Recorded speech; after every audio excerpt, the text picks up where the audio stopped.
Okay, great. Good evening, everyone. Again, welcome to the weekly Sequoia Lending commercial trainings. So for the last whatever weeks, we have been talking about various different type of products, ranging from mixed use to fix and flips to constructions, you name it. Okay. So what I want to do today is a little bit different. I'm going to share with everyone some of the cases that we have actually done. Now, we can talk about theory all day long, right? So as you already know, I was a lieutenant in the Navy, right? We talk about theories, we talk about, uh, uh, um, uh, philosophies and things like this, but we want to see actually, can we really get this thing done or not, right? So for this today's presentation, I'm going to share with you a few unique cases that we have done in the past or recently.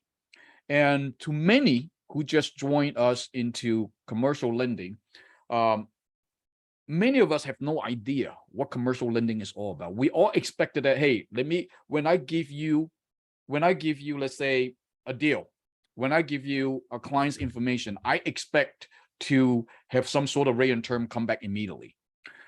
But commercial lending is so much different than residential lending. Residential lending is pretty much cookie cutter. You give me clients credit score, the purchase price, can they do full doc or stated income? I can pretty much tell you what the interest rate would be. It's pretty much cookie cutter. And it doesn't matter who you ask. You can ask 10 loan officers and pretty much they all do the same thing. And that is the nature of that business. It's already it's already disrupted. It's already have a system in place. But in commercial lending, it's totally different. Every single deal is so unique. And that is the art of our business. Our business is to see what we can do to put the deal together for our investors, for our business people. So if you're talking about the exact same project, exact same clients, but the deal could be very different depending on the purpose, right? So I'm going to go through it with some of the examples so that you have an idea what we have done in the past, so that when you go out there to market, you have a better understanding what commercial lending is and how you can utilize, how you can help your clients to solve their financial problems. So first thing first, why do they come to us? Okay, why do they come to us?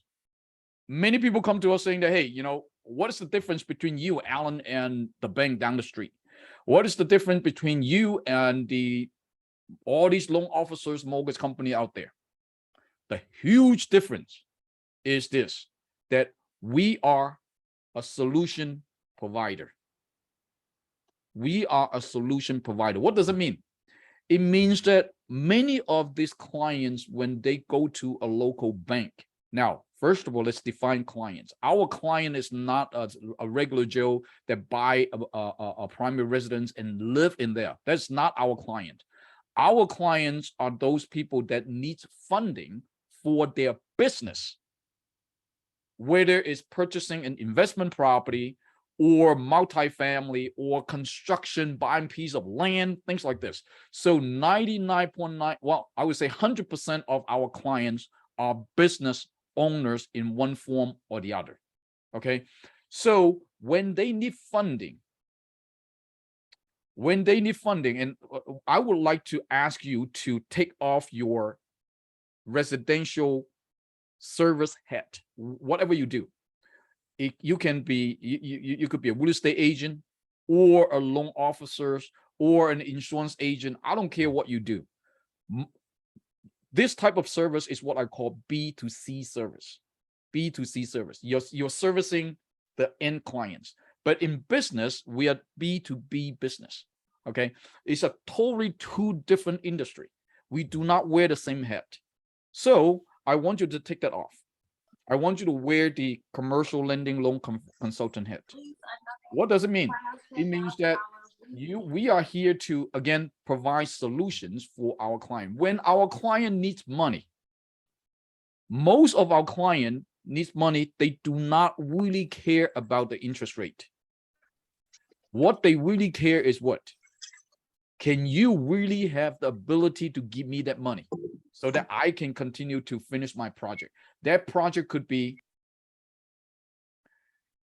$500,000, could be $1 million, could be $15 million, could be $20 million, whatever that might be. So if no matter how low the interest rate is, oftentimes you'll hear people saying that, oh man, how come your interest rate is so expensive? If I go to the bank is going to give me this interest rate. How come your rate is so high? What good is it if you cannot get a loan? What good is that low interest rate to you or to a business owner if they cannot get that money? Does it make sense? So the reason that they come to us is because most of the time they cannot get funding from a traditional funding source like the bank. And that is very true. And I encourage you to start partnering up with local bankers, partnering up with local mortgage lenders. And you will find for business owners, I'm talking about business owners, when for 10 business owners walk into the bank and try to get fundings, 9 out of 10 walk out empty-handed just because they cannot get funding from the bank. The bank is a very, very traditional business. Okay, that's me. The bank is very, very conservative in terms of funding. If they don't understand what you're trying to do, if they don't understand what your project is, if the number doesn't make sense, if the LTV doesn't make sense, they're not going to fund you. And there's no what if, but they cannot bend the rule. If you cannot fit into that box, you're out. And that is why a lot of them come to us, because the way that we fund is a non-QM funding, meaning that we do not follow the bank's regulation, but follow the bank's rule. Each lender have their own ways to underwrite each deal. The exact same deal, if you go to lender A versus lender B versus lender C, it could be very likely that all 3 different lenders looking at the exact same deal, they can come up with different underwriting guidelines. Why is it like this? Again, it's their own money. They can do whatever they wanted to do. They can fund however they want to fund it. And also because of their comfort level. So give you an example. Let's say this deal in the Bay Area, for example, is a construction deal in the Bay Area. When you go to lender A, which is in New York, that lender A might be a little bit conservative because he does not understand the Bay Area's market. Versus if I send the exact same deal to a lender B in the Bay Area, that lender knows about this project, understand the market, understand the population, and they might be underwrite the deal totally different. And that is happening every single day in commercial lending. So it's not that easy that you throw me some number, then you expect something to come back. It doesn't work that way. And that is why we exist. It's because we provide solutions for our client. And I'm going to demonstrate to you with the following examples, the cases that we close. So remember one thing, again, in commercial lending, every single deal is different, and we provide solutions for our clients so that they can get the funding that they need to finish their projects. Okay, so now let's dive into it. So let's talk about case number 1. So this is a mixed use. This is a mixed use. Now, we all understand what mixed use is. Okay, mixed use is that the bottom floor, the street floor, most likely is retail, office building, whatever that might be. And then the upper unit, it's residentials. Okay, so when this client came to us, these are the challenges that we're facing. Number 1, the client doesn't have 25% down. Well, first of all, I don't know why he would put in an offer if he doesn't have the 25%. Okay, now most likely it's because this client, he has a very, very good credit score.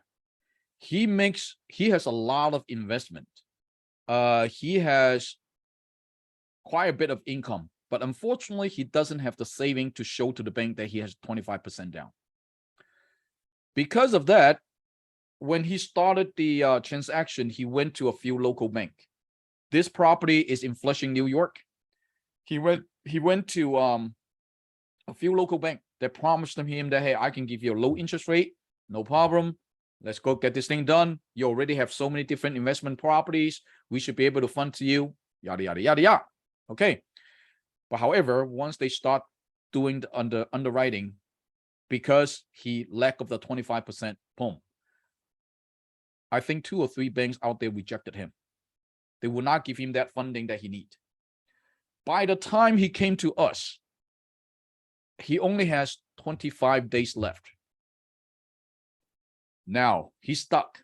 Why? Because he put down $150,000 deposit in this property.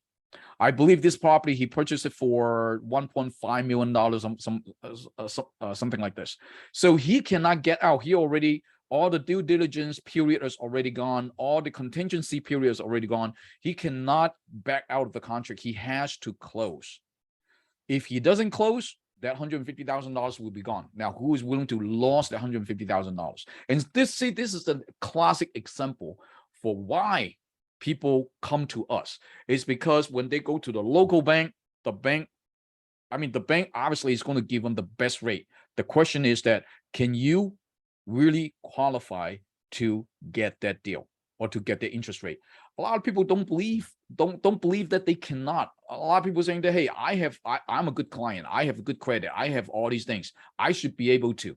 And when they listen to their loan officer, quite frankly, a lot of the loan officer out there is willing to tell your client whatever they want to hear and attract them into the deal and got them into the deal and so deep that they cannot get out. But unfortunately for this client, the time is running out. They came to us finally. So when we look at this, so this is what we found out. We found out that he has 2 other investment properties and has tremendous amount of equity inside of it. So now the thinking had started to spin. Can we utilize the equity in the other 2 property as the 25% down payment for this one? Obviously, if you go to a traditional lender, no one is going to do that for you. They might do it for you, but they have to do it in 2 different steps. Step number 1, you have to cash out from those 2 properties first. Okay. First of all, you have to cash out from those 2 properties. And after you get the money, then you use that money put into this new building as down payment. But however, it would drag on for so long, because normally it would take you at least 30 days to get cash out. And after you do that, then you go another property, that's another 30 days at least. So by the time you close this thing, it's like 60 days later. He does not have the time to wait. So when they come to us, we look at this, we're saying that, wow, you have 2 investment property, they have a lot of equity. Fine. For us, absolutely, we can do it. Why? It's because we are brokers. And I mentioned it to you. We have so many lenders. We work with over 500 different lenders. So immediately, we already know which lender that we need to go to. We contacted the lender. We presented the deal and let them know that, hey, this is how we're going to do it. The lender jumped onto the call with the client, make sure that this is what he wants to do, make sure that, the property has enough equity in there. So now we end up blanket one loan and covers all 3 different properties.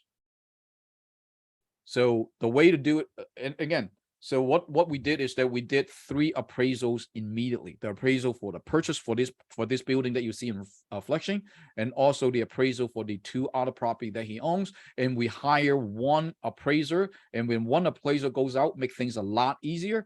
And when all the value that came back, the lender understand this client already, so the lender is willing, is able to. It's able to structure this deal as one blanket loan to cover all 3 different properties.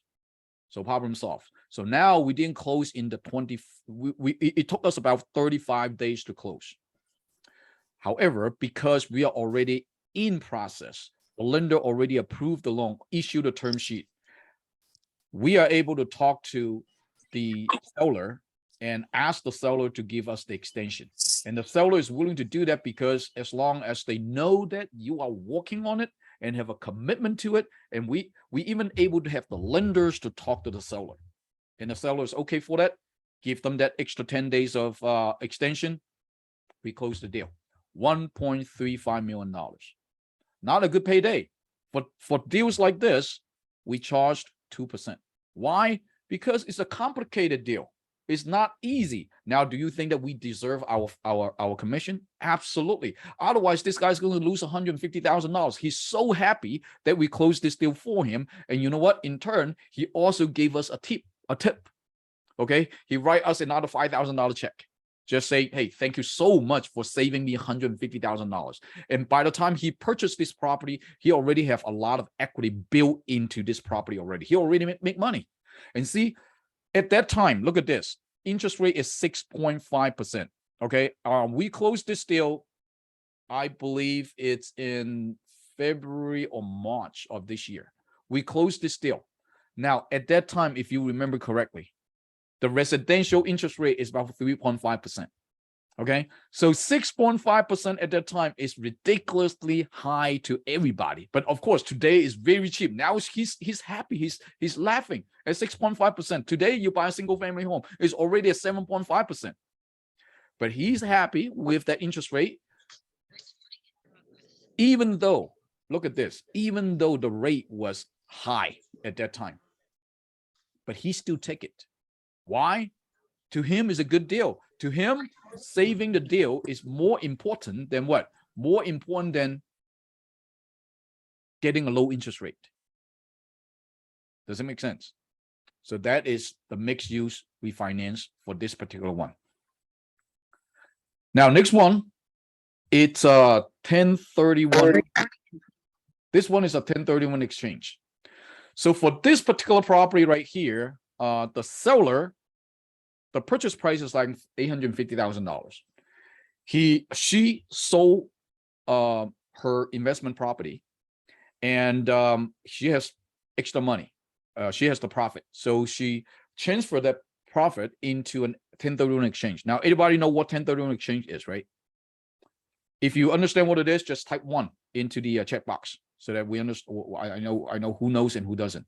Okay, so great. So 1031 exchange, very easy. So so now, as we all know, for 1031 exchange, you have a time limit to get that 1031 exchange into another property.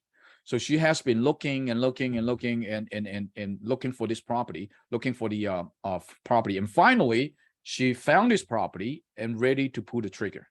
So now, when she came to us, what kind of challenge do we facing? Number one is a 1031 exchange. So there is a time limit. We have to close in that before the deadline. There's no what if and but, right? It has to close at that time. Otherwise, that portion of money in that 1031 exchange account will subject to tax. So we don't want that. It's a huge amount of taxes. So that is the number one thing. That is the biggest challenge. And now the second challenge is that by the time she came to us, I think we have about 40 days left, which should have enough time. But however, she's going to a cruise for about a 7-day cruise. So which means that for 7 days, we will not be able to find her anywhere. So the time is shorter. We jump into it immediately. For something like this, the project itself, the property itself is not a big deal. It's a pretty easy deal. That property is already rented out. It's a 3-unit commercial retail building. It's already rented out, stabilized building. Everybody will like it. The challenge for this particular one is the timing. We need to get this thing done. There's no extension. You understand that, right? There's no extension whatsoever. The previous one, there's an extension. We can talk to the seller. They allow us to extend a few more days. Everybody's happy. But for this one, absolutely no extension. You cannot go to the government and saying that, hey, give me an extension for your 1031 exchange. There's no such thing. Either you close it or you don't. Okay. So the challenge for this thing is for everybody to work together. Now that is why you need to work with a broker that has been in the business for a long time, that know what they're doing, and the broker need to have good relationship with their lender. And in this case, that's exactly what happened. So we have a lender that can definitely do something like this, but now we have everybody jump onto this thing at the same time. I mean, we pretty much have meetings every 2 days to find out what the progress is. Now, even though it's a $500,000 loan, so in commercial lending, it's not a big deal. $500,000. It's a little ding dong change deal. But again, everybody put their heart into it and make sure that we solve this problem for our client. So even the client themselves is very, very cooperative. And even though she was on a cruise ship, somehow, somewhat, she managed to get into the internet. Whatever we need, she's able to provide that information to us immediately. So the broker, the realtors, the title companies, the lenders, the attorney, the 1031 exchange attorney, we all form a group together.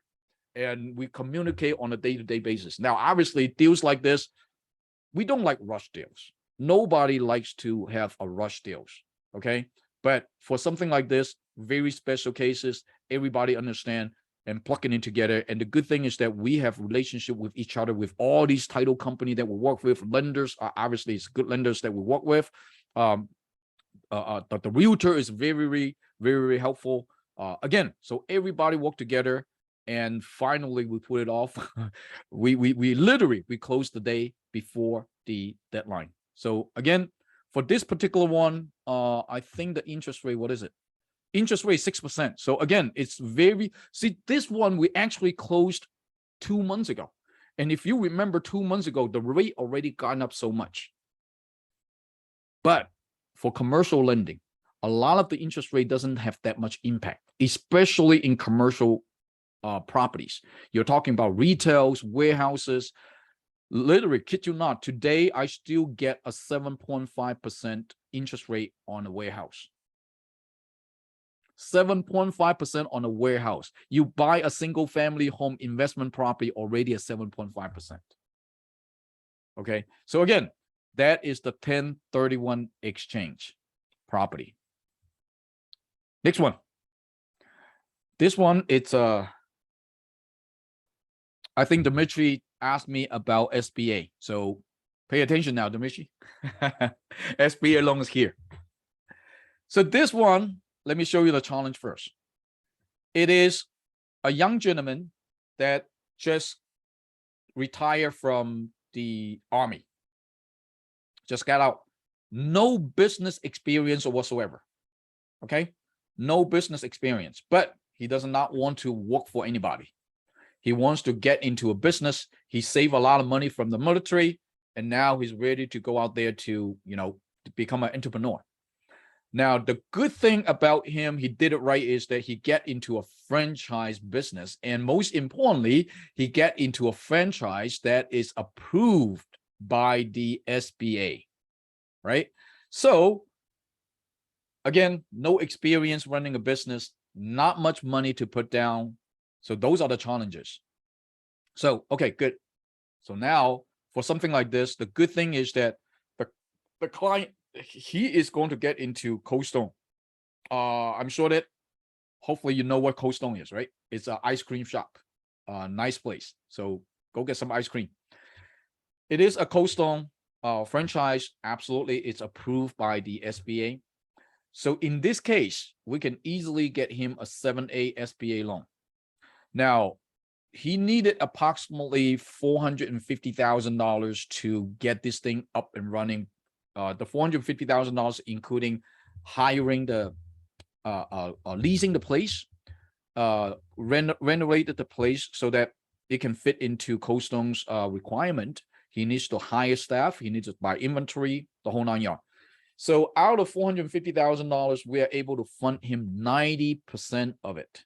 Okay, 90% of it. So all he put down, it's just about, he put it down 10%. We funded 90%. And because this is an approved franchise, we do not need any collateral from him, and we can apply. We don't really need much experience from him because let me tell you behind it is because for any approved franchise, they have a very good training system to train their, their investors how to run the business. And in most cases, they will send somebody to help him to run the business. So we have to review the franchise book.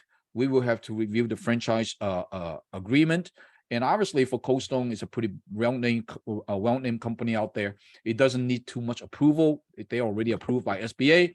So all we needed to do is just to look at their business plan, look at the client's business plan, look at the proposal, make sure that he has enough money to put down, and then we could go to funding. So for this particular one, we funded him again in today's September. I think we funded in July. We funded him in July. At that time, the interest rate is at 6.75, 25 years and 25 years term. So remember, guys, for any SBA loan, if they are approved, most likely they will only put down 10%. And the term is normally 25 years. 25 years. Okay. So interest rate is really based on the prime rate. So normally the interest rate is prime rate plus a margin. It really depending on which lender that we go to. Normally they add between 1.5 points, 1.5 points to 2.75% on top of the prime rate. So if you want to know what the interest rate would be, just go to look at what the prime rate is. And I think the prime rate today is still at 5.5%. And if you add 1.5% to it, so now you're talking about 7%.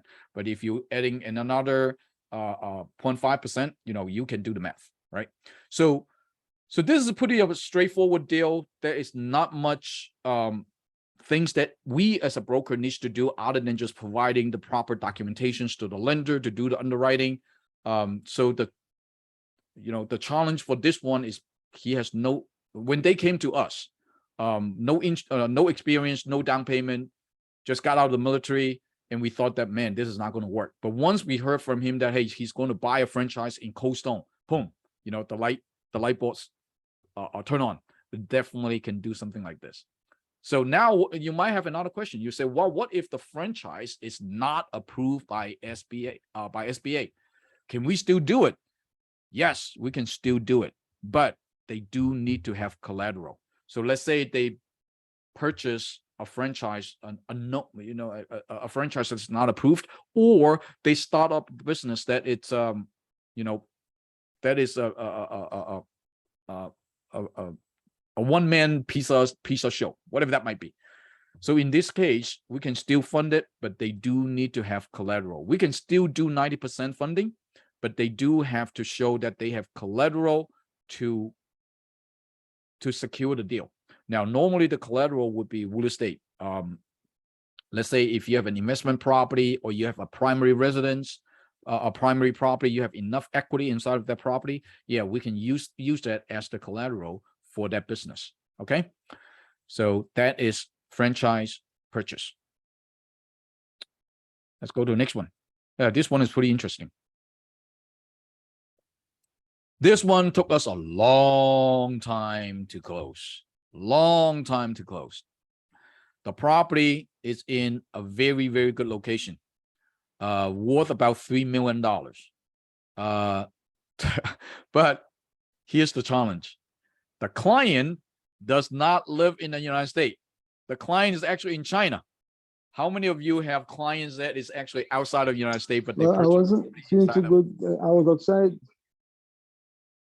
How many of you have clients that is outside of the United States, but they do have property here in the United States, right?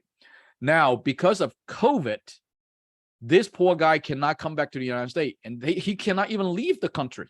So he got stuck in China for last 3 years, and he is a Chinese citizen. He's not a green card, U.S. citizen, whatever that might be. He's just a foreigner. He's a Chinese citizen, and I mean anybody can purchase property here in the United States. Okay, so he did. He purchased it. He purchased it some time ago, but now he got stuck in China. The property has been vacant for a long time, and there are a lot of things are falling apart. So by the time we got into the property, the ceiling was falling apart.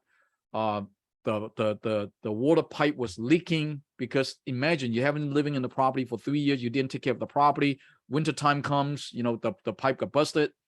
It happens. So now you got into the basement, man. You got mold all over the place. You can see water marks and the ceiling because of water damage. The entire ceiling was falling apart. It was in a bad shape. So the guy decided to sell the property. He cannot come back to the United States. What good is it for him to keep the property? He said, we'll just get rid of it. Okay. So that's the first challenge, that he's not in the United States. Now, the second challenge is that his property, it's in his personal name. Now, why is this a challenge? If this property is all nice and clean and no, you know, no damage or whatsoever, we can easily refinance. If he decided to refinance, and easily do a cash out for him. But in this case, he need the cash out to do what? To fix all these damages. Now, this is going to turn into a fix and flip loan. Fix and flip. Now, if we all understand, for any fix and flips, nobody's going to fund you under a personal name. It has to be funded under an LLC name. Okay, so again, those are the two biggest challenge that we face. Now, how much he needs to fix the whole thing? Not much, only $350,000. So every lender will jump into it. For $3 million property, $350,000, that is 10% LTV. Everybody would love to give you that loan, but you have to make this structure. You have to structure this thing correctly before anybody will fund it to you. So we got through a whole bunch of hurdles. So the first thing that we did is to set up an LLC first.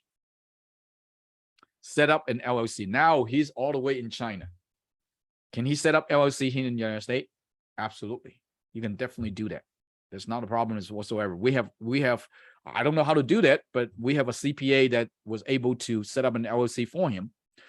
So he set up the LLC. Now the challenge part is this. He needs to sign the LLC documentations, right? So signing the LLC doc, it's easy. You have no loan involved or whatsoever. So what they did is they set up a Zoom meeting. The LLC, the CPA watch him over the Zoom, watch him sign all the paperwork, and then he mailed all the paperwork back to the CPA. Boom, that is done. But you know, that took about 2 or 3 weeks before the CPA received the document. Once he received the document, he has to file it to the court. Okay, so now we need to transfer the property from his personal name into an LLC. So that part is done. Just that part alone took us about 40 days to get everything done. Now we can come back to do the deal. So now when we do the deal, again, his goal is to get rid of this property. So, however, we cannot use a fix and flip loan. Why? It's because he has no experience of doing fix and flip, and he is not here in the United States. So many lenders would not like to fund him a fix and flip loan. So now we start to think, what can we do? Finally, we decided to use a bridge loan after many discussions with one of our lenders. Now that is very important. Why? For difficult loans like this, you need to look for a broker like us. It's because if you go to the bank, you go to 10 banks, 10 will say no. You go to 100 banks, 100 banks will say no, period. They do not discuss with you. They don't know how to put this thing together. But now when it comes to us, we start talking to the lender. We communicate, we have meetings and even ask the lender, okay, this is the situation. What would you do to make this thing work? We even ask the lender. And finally, the lender comes to us saying that, okay, fine. Now I can give you $350,000, but you know, I can only break this thing into 2 different portions. I can give you a bridge loan of $250,000, and I can give you a fix and flip loan for about $100,000. Because if anything that above $100,000 dollar amount, then they require experience. So now we keep it down to $100,000. And for that, the other $250,000, we would just see it as an as is cash out. I don't care what you do with the money. So again, So again, that is how we construct the deal. And you see, it's not that easy, right? So that is why we set up this platform so that you don't need to get involved. Many agents will get frustrated if they are the one that actually put this thing together. But the platform is set up that you don't need to worry about it. Just let us know the deal. Let us know what's going on. We will have professionals, or we will have mentors in the back end to structure all these deals, because this is what we live by. We have been doing this thing since 2004, and this is our day-to-day life. We don't get frustrated from deals like this. I mean, we love deals like this. It's just because we know we are the only one that can do something like this, that can help this client out to get out of their situation, or give the money that they need. $350,000, again, is not a big deal. It's a small deal, but we like it. We love to do it. And because of this, now all these clients, they know how much effort that we put into it. And they keep coming back to us, or they keep referring clients to us. So hopefully I share with you just a few cases. Now you understand what we are doing in the back end, why each deal is different, why we need to structure the deal, right? And why you and I deserve the commission. So don't be afraid to go out there to charge our client. And that's why we charge our clients, saying that, hey, for something like this, I need to charge 2 points. Honestly, for $350,000, charge 2 points, that's only $7,000. That's not much money compared to what the value or the service that he got. So again, so that is what we do. With this one is funded, and I believe right now the property is already finished construction and on the market. I don't know if they sold it or not, but again, I'm sure that they did. So there's no problem to sell that property. So again, that is the heavy rehab with a foreigner background. Next one. This is what we call the trophy project. Just look at the dollar amount, $4.15 million. So for this one, we're not greedy. We just charge 1 point. What is 1 point of $4.15 million? $41,000 commission. Just one deal. Just one deal, ladies and gentlemen. Okay, and that is why in commercial lending, for you to make $100,000 a year, it's not that difficult. Now, let me share with you who was the loan officer for this particular deal. The loan officer was an insurance lady selling for New York Life. And she got, I mean, selling insurance, how much money can you get, right? So one day after she sold a policy to her client, and then she asked her client, Mr. Client, do you need working capitals for your business? And it happened to be just this client. The client says that, absolutely, I need working capital for my business. Now, what kind of business is he in? He is in a biopharmaceutical business. He owns that company. What is he developing? He's developing drug or medicine for COVID. And he has the patent already. Now the drug is ready to go. But as you all know, he needs money to push the product to the production line. So he needs the funding. So now he talked to this insurance agent, and the insurance agent happened to be a Sequoia lending loan officer. So she came to us saying that, hey, Alan, I have a deal like this. Can you do this? Well, let's take a look, right? So when we talked to him, we realized this is the challenge. Number one, the nature of business. He is in a pharmaceutical business. Now, not many lender is willing to lend to such industry. It's a very, very niche industry, right? So that's the first challenge that we face. Now, the second biggest challenge is that the company does not make money until this year because of COVID. Now they start to have contracts coming in for their drug, medicine, treatment, whatever that might be.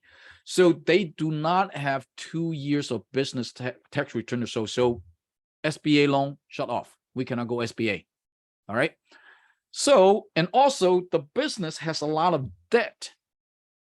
Why they have debt is because, again, they in the past they borrow a lot of money from many different sources to fund the business. So that's another challenge. And again, the property itself, it's a very unique property because the entire facility, it's designed and also built out as a pharmaceutical production line, which means if this business failed, who's going to pick up this facility? If this were a traditional warehouse, if this business failed, they can easily sell it to other people. But because he already installed a lot of equipment into it, it's already a lot of fixture build out, is for his business, very unique. So a lot of the lender would not touch it. So those are the challenge that we face. Now come to us. Again, that is the beauty of working with a broker like that, like us. We work with over 500 different funding sources. Once we look at this deal, immediately we already know which lender we can go to, because we do have a few lenders that is specialized in funding medical businesses. We already have a few. So we already filter out a lot of the lenders out there we cannot deal with, just those 4 or 5 lenders that we can go to. Okay, so that's the first thing. So now we start talking to these lenders. And finally, we have 2 lenders is willing to issue a term sheet. A term sheet means that, hey, I'm willing to do this thing and let's move forward, right? So finally, we select 1 lender that can do something like this. However, in order for this thing to work, we have to do 2 appraisals, because this building right here, actually there are 3 buildings in this this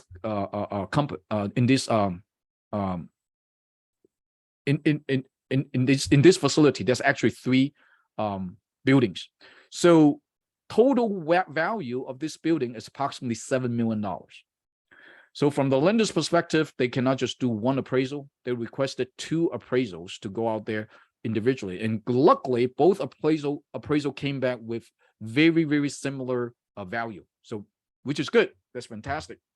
Now, the second thing is that they want to see his business plan. They want to see his patent, what kind of patent that you have, business plan, proposals, forecasts, the whole 9 yards.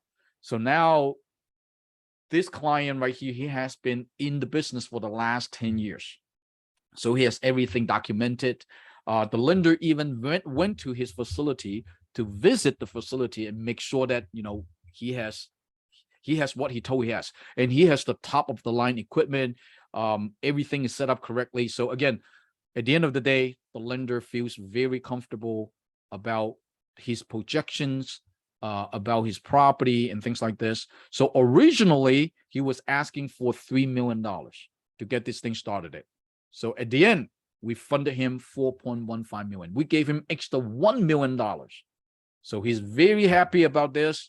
And again, I wish him luck, and hopefully his truck is out on the market right now, and I should give him a call and see if he need more money from it. So again, this is pharmaceutical warehouse. Oh, I shouldn't say warehouse purchase. It's actually warehouse refi. Sorry about the typo up there. So this is what it is for this particular deal. Let's move forward. We don't have much more time. We only have about 15 minutes left. Now, the next one is ERTC, Employee Retention Tax Credit. ERTC, and I tell everybody, if you don't do anything about commercial lending, if you want to focus on one product, this is the one that you focus on, ERC. It is the easiest thing that you can do. It's the government giving money back to the business owner. And we have another training on ERC. I don't want to go into the detail of it. So basically it means that, remember, every business out there, as long as they have been in operation since 2020, and they have W-2 employees, they can apply to get ERC back, and we will help them to get those money back. Now, why do they need to hire us. It's because we have a professional team. We want to make sure that everything is done correctly. We not only have CPA, but we also have an attorney in our team to make sure that when they receive the money back, the government is not going to come after them to knock on their door saying that, hey, you did something wrong, I'm going to audit you. You know, tax audit is a very, very stressful things for anybody to get involved with. So that is why we can provide those services and make sure that our clients can get the money that they deserve. Now, what is the challenge? Basically, lack of knowledge. A lot of business owners out there still do not know anything about ERC. If you don't believe it, I suggest you to do this. I know for sure every single one of us in this room tonight, we know business owners. Whether it's a restaurant, whether it's a salon, whether it's a grocery store, I don't care what it is. I'm sure that you know somebody. Pick up the phone, call them up, ask them, do you know ERC? Have you applied for your ERC yet? If you have not, why are you leaving money on the table? Do you know that the government is giving you money back? If they don't, get the information, submit it online. We will process it. For you as an agent, you don't even need to do anything. All you needed to do is to refer them to our website and have them to fill out the form. You don't even need to fill out the form. And once they fill it out, we will do the evaluation. If they are not qualified, that's the end of it. If they are qualified, our team will go out there to collect the paperwork, finalizing the paperwork, fill all the application. We do from A to Z. All you needed to do just to wait in the back and wait for the money to come back. And look at this one. This is the biggest deal that we closed, $1.34 million. The client got back $1.34 million, ladies and gentlemen. That's a lot of money for a business. Now, on an average, we're seeing approximately, we see a lot of 100,000, 150,000, 200,000, 300,000. We see a lot of those. And this month will be our, I think we will be our record month. We just got the report back. We are funding 15 ERC this month. 15 ERC this month. Okay. A lot of people, a lot of agents going to be very happy. Money is coming in. As a matter of fact, tomorrow's payday. Okay. ERC. The number one challenge out there is that people do not know it exists. The number two challenge is that, oh, my CPA say this. My CPA say that. My CPA say that I'm not qualified. My CPA say that I'm not losing money. I should not apply. My CPA says, okay, good. If you run into a client like this, let's set up a call with his or her CPA. Our specialist will talk to their CPA. And if that happens, the success rate will be much, much, much higher. And we have so many cases before where the CPA is saying that, oh, you cannot do this, you cannot do that, you cannot do this, you cannot do that. But at the end, guess what? After we talk to the CPA start to refer business to us. And that is the truth. Okay, try it out. Talk to any CPA out there and let our expert to talk to them. So that is the second challenge that we face. The third challenge that we face is that even after you talk to them, they will still saying that, no, I don't believe it. I'm not going to do it. Fine. Those people we cannot help. Okay. We can only help a certain amount of people. Those people we cannot help. But what you can do is to invite that person into your social media group. Your Facebook, Instagram, whatever that might be. You keep post see, every time when I close a deal, I always send out posts like this. If you are following us on our Facebook group, whatnot, we post all these things onto our Facebook group, and I encourage you to repost to your own group. And every time when he sees something like this, he will say, wow, okay, sooner or later, he or she will come back to you saying that, okay, fine, let's go ahead and do this. So continue to post. There's no magic behind something like this. If they like it, just apply. That's it. Just have them to get them to the link, and once they fill it out, that's it. There's no There's no trick behind all this thing. It's pretty straightforward. Ladies and gentlemen, the government really wants to get this money out. There's so much money out there that nobody apply. And the government don't know what to do with all this money. And quite frankly, the government is not in the marketing business. They don't market this kind of stuff. It requires us to help to do the marketing. So I encourage every single one of you, if you don't want to do anything else, and if you want to make $100,000 by the end of this, well, I'm not sure if by the end of this year it's doable now, but if you want to make $100,000 for the next 12 months, focus on this product, and I guarantee you, you will make $100,000 or more. So that is ERC. Last but not least, it's working capital. So this company, it's a construction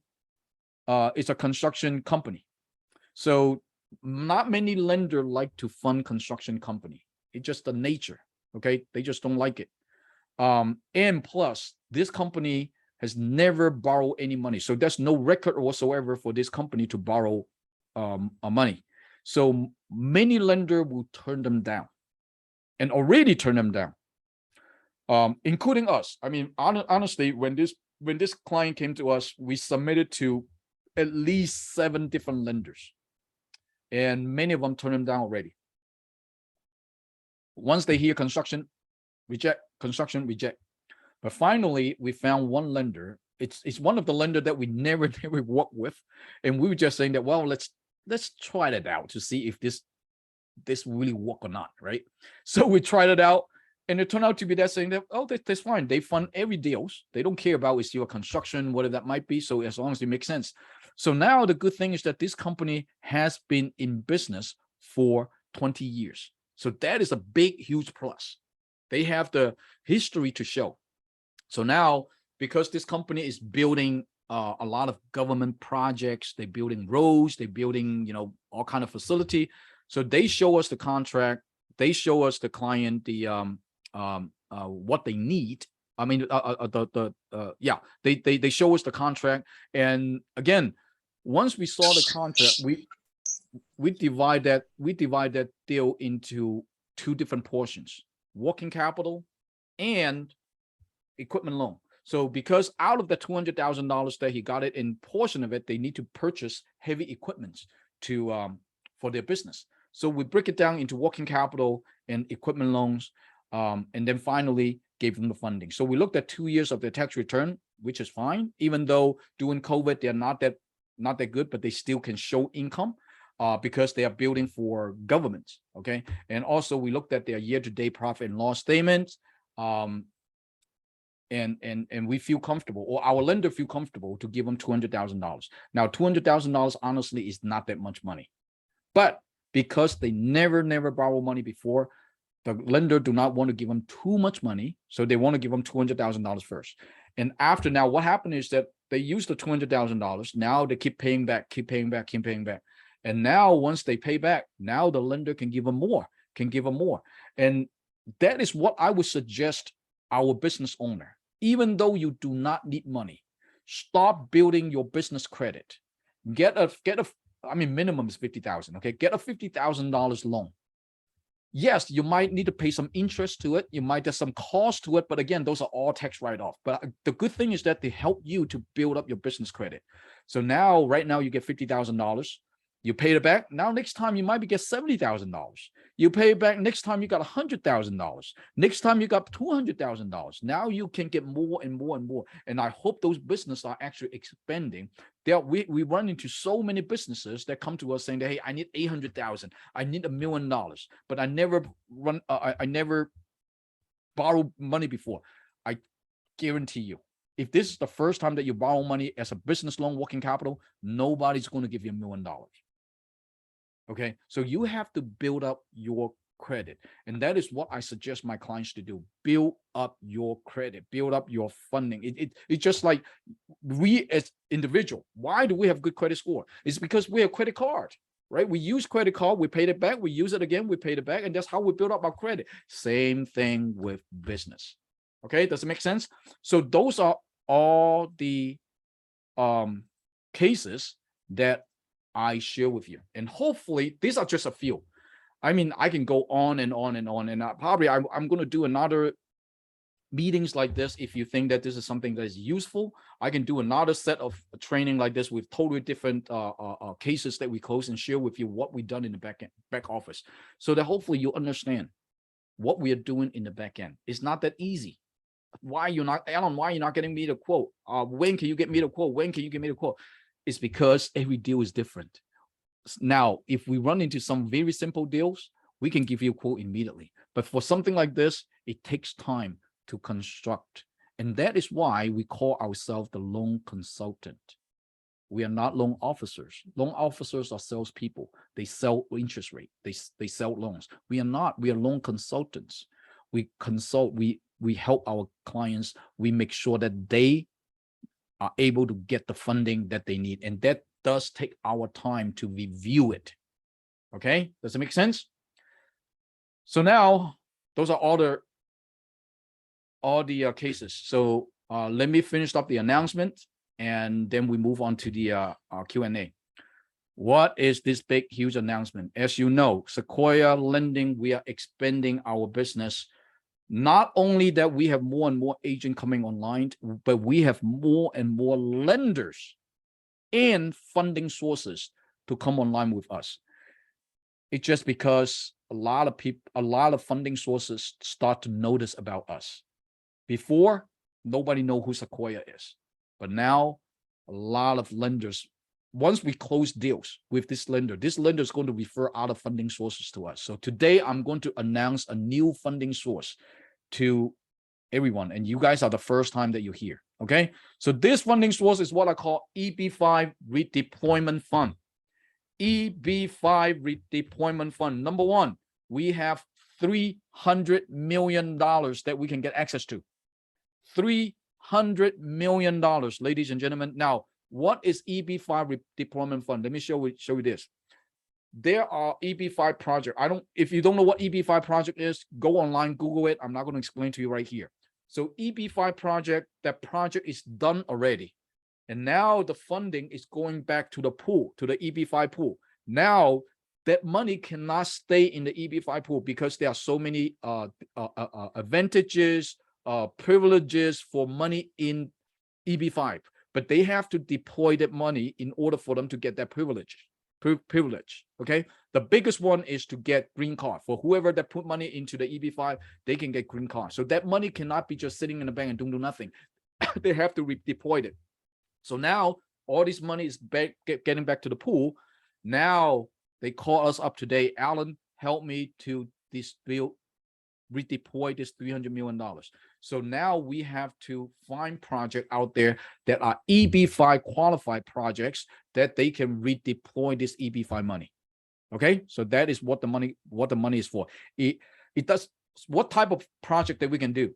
Buying land, buying office buildings, multifamily, mixed use, warehouses, industrial, you name it. It could be acquisition, it could be purchase, it could be constructions, it could be improvements. I don't care what it is, as long as the asset type fall into this category. Loan amount, no less than $10 million. Now, this is hardcore commercial, guys. If you're thinking about $100,000, $200,000 commercial loan, yeah, we can still do it, but that won't excite you and I. $10 million. Look at this. This lender saying that no, anything less than $10 million, $9 million, no. $9.9 million, no. It has to be $10 million, between $10 million to $30 million projects. So, Mo, I know you have a lot of $10 million project out there, brother. So hey, I got money for you now. I'm over here thinking right now. I got something right now for us right now. So I've got a $13 million what's a development deal. It's actually undeveloped. He actually wants to dump it now. It's worth $13 million. They've already paved the land, laid the pipe, the electricity, all that stuff. And he's willing to dump it to G2 for like 1.6, 1.9. And I want to get in between the deal. We'll talk about that offline. Let's talk about offline, okay? Let's talk about offline, okay? Let's talk about offline. Guys, there's so many this type of project out there, but we need between $10 to $30 million. Now, this is EB5 funding. It's not a lender. So the way that they underwriting this loan is totally different than the lender. Okay. As long as they feel that the project is reasonable and has the potential, they will give you the money. And it's an investment. EB5 is an investment. It's not a loan. It's an investment. Now, the rate of return on the investment is 9%. Guys, this money is cheap. 9% is cheap.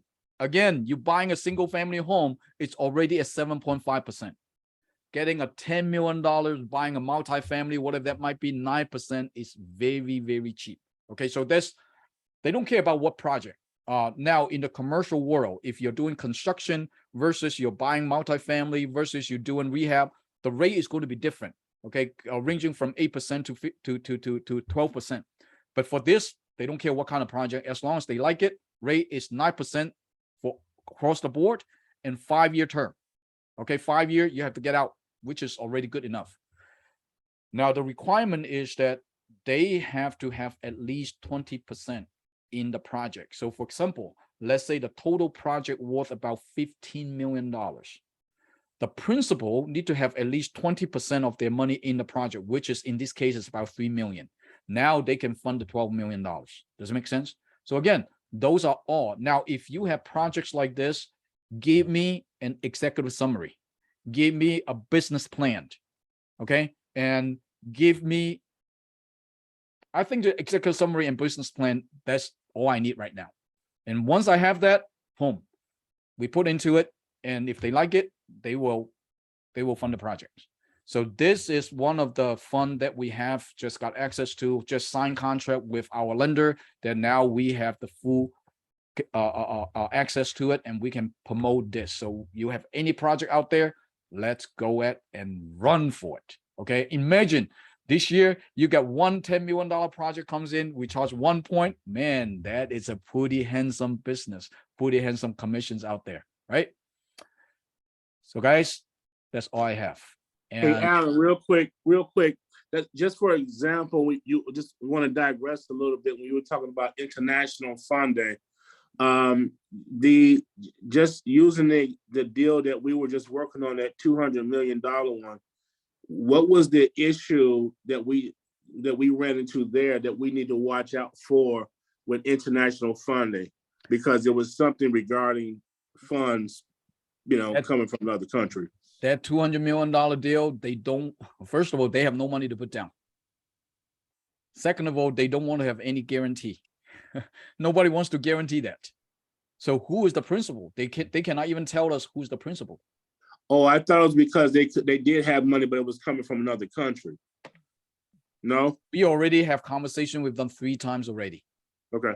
So, Gotcha. I mean, until we have the direct lender talk to them already, we can definitely get this deal done as long as they can provide the things that we need, but they are not able to. So again, okay, just they're not misunderstood. Okay, no worries.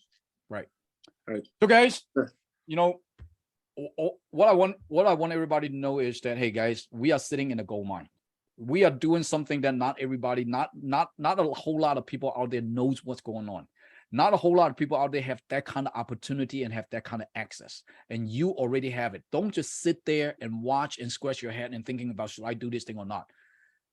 Let's go out there, get some deals done, close some deals, and you will see. Once I always want everybody, once you start taste the money in commercial lending, you do not want to go back. Honestly, you don't want to go back to anything that you do. So be aware of that. So that's all I have tonight. Any questions that you want to ask, share, comment? Otherwise, I need to go dinner. I'm hungry. Thanks, Alan. Appreciate you, man. I'm going to stop this. How do I stop the? Okay, here we go. The recording.